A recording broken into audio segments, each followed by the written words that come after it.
ये जो हमारा गेरुआ वेश होता है ना, उसका दुरुपयोग भी बहुत होता है समाज में।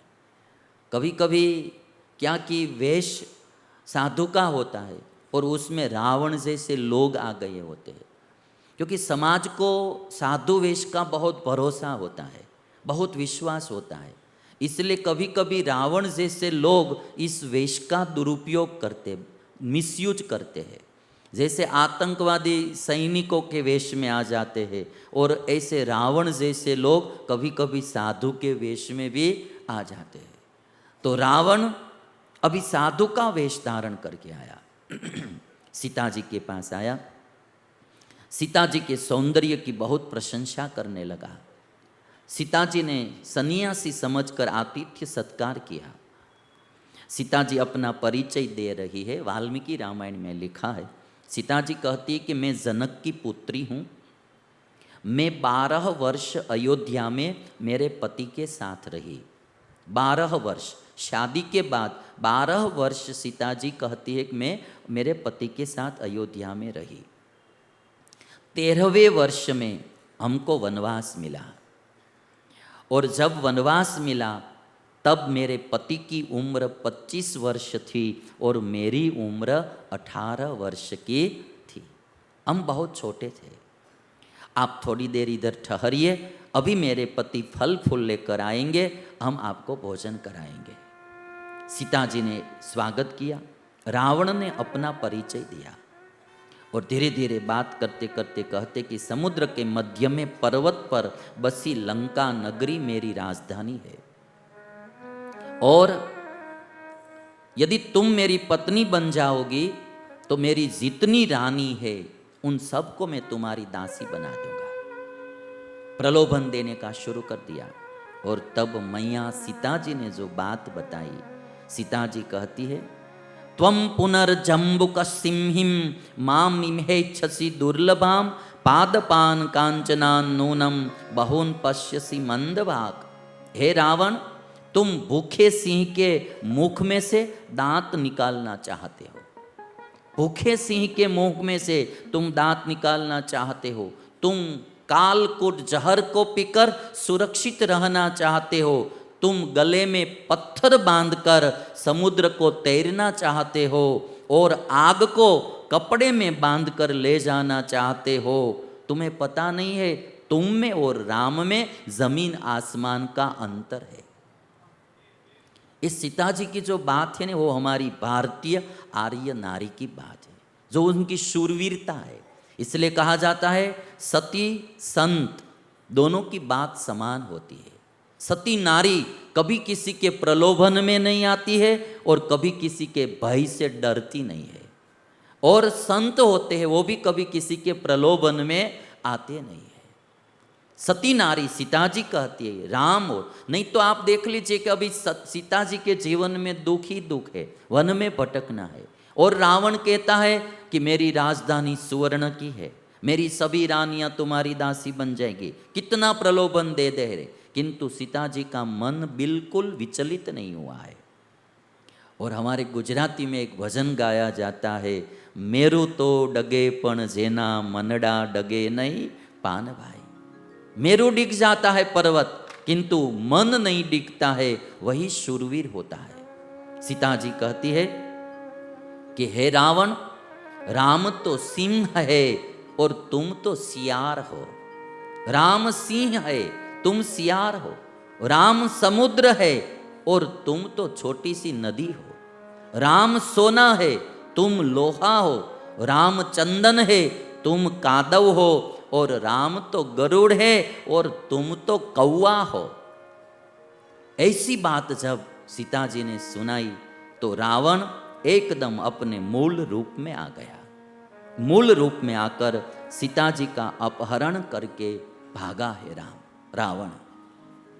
और जब रावण जा रहा था, सीता जी हे राम हे लक्ष्मण ऐसे पुकारते पुकारते विलाप करने लगे।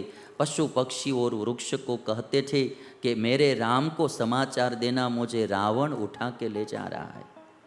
और जब रावण सीता जी को उठा के ले जा रहा था, उसी समय वहाँ जटायु मिले हैं। जटायु जो थे वो उनकी थोड़ा सा परिचय मैं दे दूंगा। दो चीज आती है रामायण में, जटायु और संपाति। तो जो गरुड़ जी को तो आप सब जानते हैं, विनता के पुत्र है गरुड़ जी। गरुड़ जी की मैया का नाम है, माता का नाम है विनता। कश्यप प्रजापति की एक पत्नी थी जिसका नाम था विनता। विनता के दो पुत्र हुए, एक गरुड़ और दूसरा अरुण। तो गरुड़ जी और अरुण दोनों भाई है। अरुण सूर्य नारायण का सारथी बना है और इसीलिए सूर्योदय होने से पहले अरुणोदय होता है। सूर्योदय होने से पहले हम क्या बोलते हैं? अरुणोदय हो गया, अब सूर्योदय होगा। पहले सारथी का दर्शन होता है, फिर रथी का दर्शन होता है। तो विनता का पुत्र गरुड़ जी का भाई जो अरुण, वो सूर्य नारायण के सारथी हुए। और वो अरुण के दो पुत्र थे, एक का नाम था संपाति और दूसरे का नाम था जटायु। तो संपाति और जटायु दोनों अरुण के भाई थे, गरुड़ जी के छोटे भाई के दोनों लड़के थे। जब जटायु ने देखा रावण को ले जाते हुए सीता जी को, तो जटायु ने युद्ध किया है। जटायु कहते हैं, मैं वृद्ध हूँ, तुम युवान हो। रावण से कहते जटायु, मैं वृद्ध हूँ, तुम युवान हो, मैं निशस्त्र हूँ, तुम शस्त्रधारी हो, फिर भी जब तक मैं जिंदा रहूंगा तब तक तुझे मैं सीता जी को ले जाने नहीं दूंगा। एक नारी की सुरक्षा के लिए जटायु अपने प्राण का त्याग करने के लिए भी तैयार हो गए। ये हमारी भारतीय संस्कृति है, कभी भी कोई नारी को परेशान नहीं करना। यदि कोई करता है तो नारी की सुरक्षा करना, नारी की रक्षा करना। एक जटायु पक्षी योनि में थे, फिर भी एक नारी की सुरक्षा करने के लिए जटायु तैयार हो गए। जटायु ने रावण के साथ युद्ध किया। जटायु ने रावण के रथ आदि को तोड़ डाला। रथ टूटने पर रावण पृथ्वी पर गिर गया। सीता जी को लेकर रावण आकाश में उड़ा। जटायु उसे रोककर कहने लगे कि सीता जी का अपहरण करके तुम विष पान कर रहे हो, तुम्हारी मृत्यु जरूर होगी। कोई भी दुष्ट कार्य हम करते हैं तो कोई न कोई अच्छे लोग की आत्मा दुख पहुंचता है, उसको वही अभिशाप होता है और वही श्राप हमारा पतन करता है। प्रोसेस लंबी होती है किंतु जरूर उसका परिणाम आता है। गरुड़ जी ने कहा, जटायु ने कहा कि आप अभी विष पान कर रहे हैं। जैसे मांस वाला कांटा खाकर मछली मरती है, वैसे ही सीता का अपहरण करके तू जरूर मरेगा। जटायु रावण के ऊपर बैठकर नख और चोंच और पंखों से प्रहार करने लगे। रावण की बाई 10 भुजाएं उखाड़ डाली जटायु ने। बिल में से सर्प निकले वैसे नई भुजाएं रावण को आ गई और रावण ने तलवार लेकर जटायु की दोनों पंख और पैर दोनों काट दिए। जटायु पृथ्वी पर गिर गए। पृथ्वी पर गिरे हुए जटायु को देखकर सीता जी विलाप करने लगी। अपहरण करके रावण तो चला गया।